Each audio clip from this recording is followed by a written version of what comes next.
Hello everybody and welcome. This is Vorosh recording another audio commentary. And man, I haven't done one of these in a while. And soon, very soon hopefully, Rise and I are going to do a dual commentary for the commentary of the week that SC2GG is running.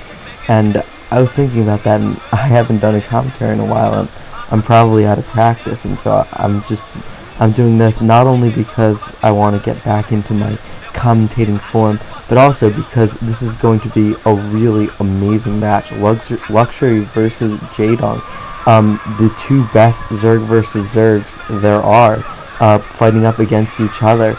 There's a lot of good Zergs today. There's Zero and Effort and Calm and July and Quanro and Yellow, but these are the best of the best. Arguably the best of the best overall, but definitely the best of the best in Zerg versus Zerg. So I expect this match to have the utmost play, the best Zergling micro, the best Mutalisk micro, and the best decision making. Because it's not just the micro, but it's also the decision making when to build. Especially on this map, Battle Royale, they're going to scout each other very quickly, and it's not going to be really coin flip situation, rock paper scissors situation that we see in most Zerg versus Zergs.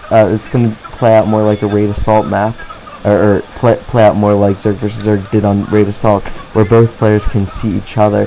And I've actually not viewed a Zerg versus Zerg on this map yet, but I would guess there's going to be very little emphasis on Zergling play, because as the overlords get to the other player's base so quickly, they can see when their opponent builds Zerglings, and then they can build Zerglings in reaction to that. And the distance by land is so long around that they have time to build Zerglings once they see Zerglings popping out. And so the player that tries to go on the aggressive side might take a disadvantage. They might take a little bit of an economic disadvantage, because if you get a drone out 20 seconds later, that's a pretty big difference in any matchup. But in Zerg versus Zerg, it's like a real big difference. Like, it doesn't really matter in Protoss versus Terran. That's the difference between scouting earlier or later, and the scouting information is worth it. But in Zerg versus Zerg, you want to get every single mineral that you can get, because it can make the difference, really, because this is such a low economy battle. And so I'm hoping this match starts any second. I'm used to matches starting a little bit quicker than that. There you go. 4, 3, 2, 1, 0. Alright. I haven't done any syncing in a while, so I'm just making sure I got that. Alright, so and this is a 2-player map, and it looks like we've got Jaedong in orange and Luxury in purple. Jaedong in the bottom right and Luxury in the top left. And you can see how close the main bases are to the center. If you look on the mini-map, they're really close, and the overlords are going to get there in time to scout a 9 pool. So a 9 pool's out, because an overpool will just gain an advantage over it, like, pretty much instantaneously. And after that, like, the overlords are crossing right now, so there's going to be no element of surprise that there is in most Zerg vs. Zergs, especially on more than 2-player maps where you don't even necessarily scout your opponent first. There's going to be none of that element of surprise, so it's really going to end up being more fair, more down to micro and decision making, and not down to that kind of luck of the draw that most people resent. Most people who don't like to watch Zerg vs. Zerg resent this matchup because of that luck. But, even if they do say that, I just point to Jaedong, who's 80% Zerg versus Zerg all the way. He's above 80% now. He was, like, trying to break the 80% barrier, and now he is above 80%. So, so anyone who says Zerg versus Zerg is pure luck, please explain to me why Jaedong can win 80% of his matches. And Luxury is also quite a deal, over 50.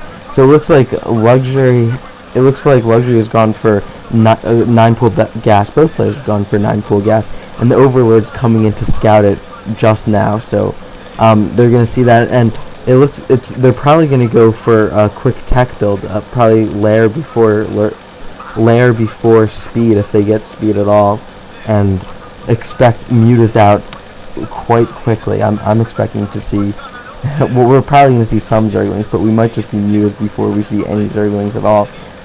They're not building larvae right now, or no, I'm sorry, the spawning pools weren't even out.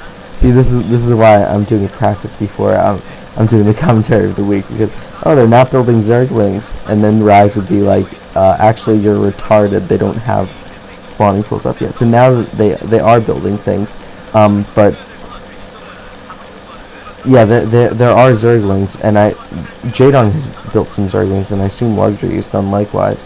And he looks like he's built 6 Zerglings, and here comes Luxury's Lings, and Luxury put them down a little bit later than Jaedong did, but it's not going to make a difference.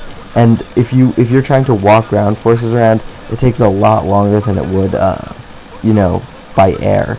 A Mutalisk will be there in like 4 seconds, and look at that tiny choke. It looks like Luxury's going to defend himself with that choke with just a 4 Zerglings, and it's almost as good as a ramp. And it looks like Jaedong is attacking the assimilator, but destroying that assimilator would make the choke a great deal smaller. So I don't know why he's doing that. Maybe it's a strategy to contain. And a second hatchery in the base for Luxury, and Jaedong's gone for an earlier lair and an earlier spire. So we're seeing a divergence in builds, and I don't know if Luxury is going to have Mutalisk out in time to defend Jaedong's earlier Mutalisk. He's just built his spire now, whereas Jaedong's spire is I think like 20 seconds, and there's the full contain. Jaedong has destroyed both the assimilators, and nothing except for, I believe, a ghost can fit through that gap, but nothing else. And so to actually reach an opponent, they'll have to break down those Xel'Naga temples. And wow, Jaedong's, because he's had that contain, he's going for an expansion hatchery, so he's going to have Mutalisk up later. His second hatchery is going to be up later, so Luxury's going to have a brief production advantage, but after that Jaedong's going to have an economic advantage, because he'll actually be, assuming that neither player loses any drones, he'll have an economic advantage. And so Luxury now has 2 hatcheries up, but his spire is still morphing. Meanwhile, Jaedong's spire is just about done, and as soon as that pops, we're going to see 3 Mutalisks, and Jaedong destroying all the assimilators on the map, just to make Zergling pressure impossible. He's only built 8 Zerglings, and he's only seen 6 Zerglings from Luxury, so I don't know why he's, or 8 Zerg. Oh, whoa, it looks like no, he's killing his own Zerg. Oh, wow, Luxury's killing his own Zerglings to free up Psy. He's seen that Jaedong's made it so that no Zergling pressure is going to be viable, except now Jaedong's breaking through that Xel'Naga temple, and it takes quite a while for, and Jaedong has built lots and lots of Scourge, and this is actually a brilliant move. He scouted with his Overlord that his Mutalisks were going to be up faster. Oh wow, here comes, oh, it looks like one Mutalisk went down, and one Mutalisk got 1 Scourge hit off on it. So that worked out well for Jaedong. Jaedong, the air distance is so close that Jaedong's slightly earlier spire meant that he could get Scourge to sit over Luxury's hatcheries, and he was able to take down, another Scourge. I don't know if that was the same Mutalisk that was already damaged. And the Zerglings are through for Jaedong too, so he's got Zerglings that Luxury must deal with, and Scourge. But interestingly enough, not a single Mutalisk that we've seen yet. And I think one of those Scourge managed to land while the Mutalisks were distracting on Lings. The Lings are attacking a sunken colony, which I neglected to mention, that was built. And I don't know if they took it. I think they actually took out a drone that was on gas. They weren't actually targeting sunken colony. They were trying to surround a drone that was on gas, and I believe they did that.